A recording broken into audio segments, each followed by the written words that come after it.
আমার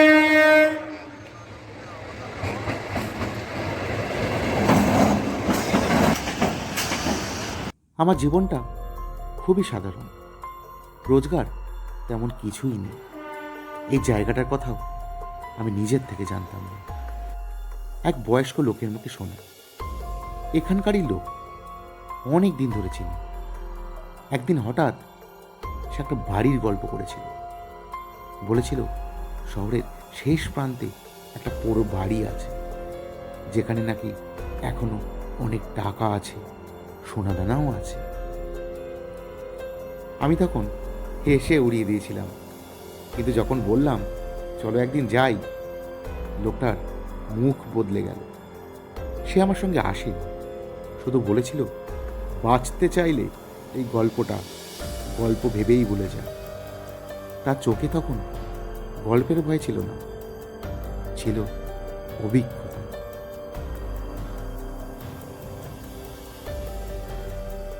এই বাড়িটা এক সময় ছিল কলকাতার এক বড় ব্যবসায়ী।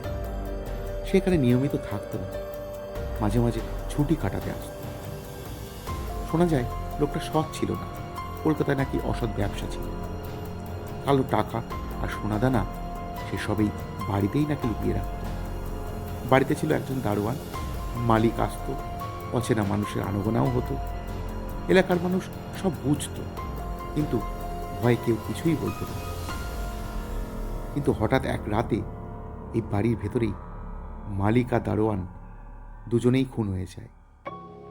কিভাবে তা কেউই জানে না, কিন্তু আজও এলাকার মানুষের বিশ্বাস এই বাড়ির কোথাও টাকা পয়সা আর সোনাদানা লুকোনো আছে।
ইউরেকা, আমি পেয়ে গেছি যা এখনো পর্যন্ত কেউ খুঁজে পায়নি।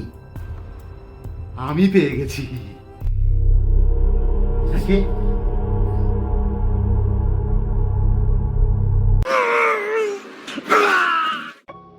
এ বাড়িতে গুপ্তধন আছে, এটা মিথ্যে নয়। মিথ্যে শুধু সেটা যে এটা নেওয়া চায়। মিথ্যে এটাই, এটা নিয়ে বড়লোক